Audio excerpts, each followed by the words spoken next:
Bismillahirrahmanirrahim. Assalamualaikum warahmatullahi wabarakatuh. Waalaikumsalam warahmatullahi wabarakatuh. Selamat pagi adik-adik. Pagi, Bu. Hari ini udah pada sarapan belum? Sudah. Alhamdulillah sudah semua ya. Di sini hadir semua. Sudah. Hadir. Sudah hadir. Oke baik. Hari ini Ibu akan membawakan materi yaitu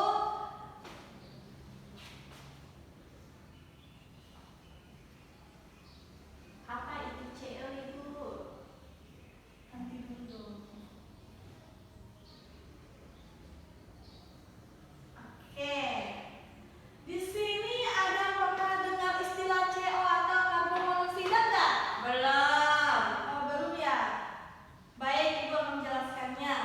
CO atau karbon monoksida adalah gas yang tidak berwarna, tidak berbau, tidak merasa dan juga tidak mengiritasi. Nah, gas ini dihasilkan oleh pembakaran yang tidak sempurna dari senyawa karbon dan dia ini sering terjadi pada mesin pembakaran dalam.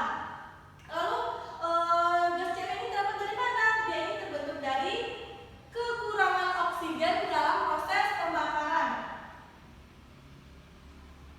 Dia ini terbentuk dari proses pembakaran yang tidak sempurna ya. Iya, Ibu.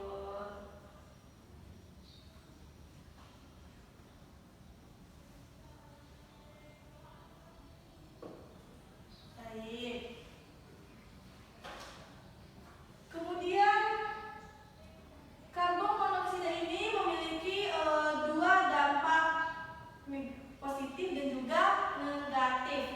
Nah, yang pertama, Ibu mau tanya nih, apa sih menurut kalian yang kalian ketahui dampak positif dari karbon monoksida? Tidak tahu, Ibu. Oh, tidak tahu ya? Oke, baik. Tidak pernah mendengar juga? Sudah pernah. Tapi belum tahu ya? Oke, Iya. baik.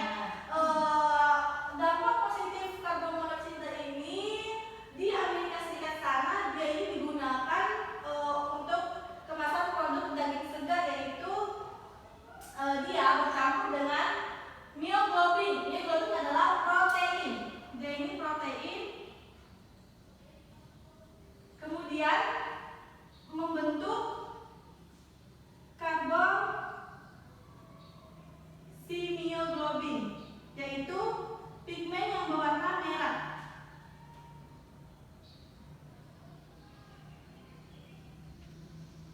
Jadi CO ini bercampur dengan protein. Protein ini itu myoglobin yang membentuk karbon simioglobin. Fungsinya apa? Dia ini fungsinya untuk bisa mengawetkan daging-daging tanpa dimasukkan dalam suhu ruangan pendingin. Oke, baik. Walaupun karbon monoksida ini memiliki dampak positif, dia juga memiliki dampak negatif. Nah, dampak negatifnya bisa kalian sebutkan apa aja? Dia itu tuh kayak bisa, misalnya kita tidur di mobil, jangan sekali-kali untuk menutup jendela terlalu rapat. Nanti kalian bisa mati karena kekurangan oksigen. Iya, betul sekali. Dampak negatif dari karbon monoksida ini kita bisa merasakan sakit kepala, pusing, muntah, dan juga mual-mual.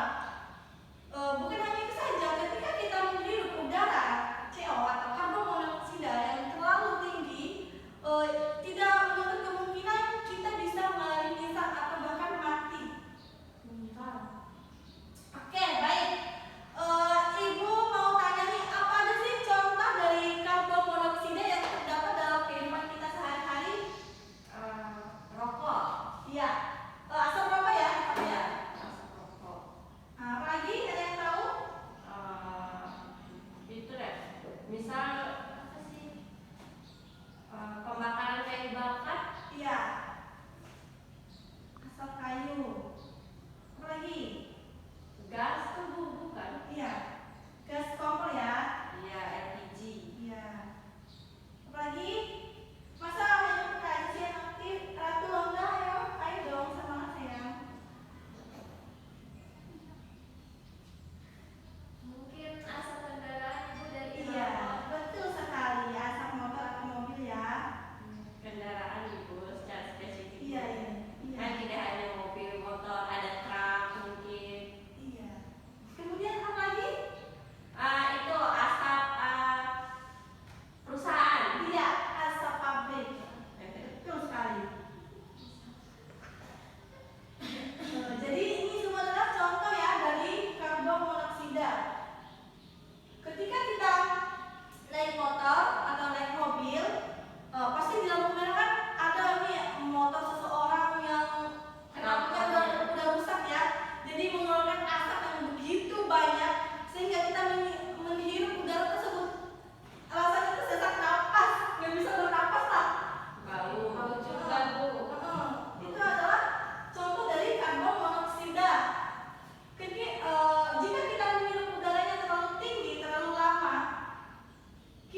jangan sambil di apa sih di waktu ada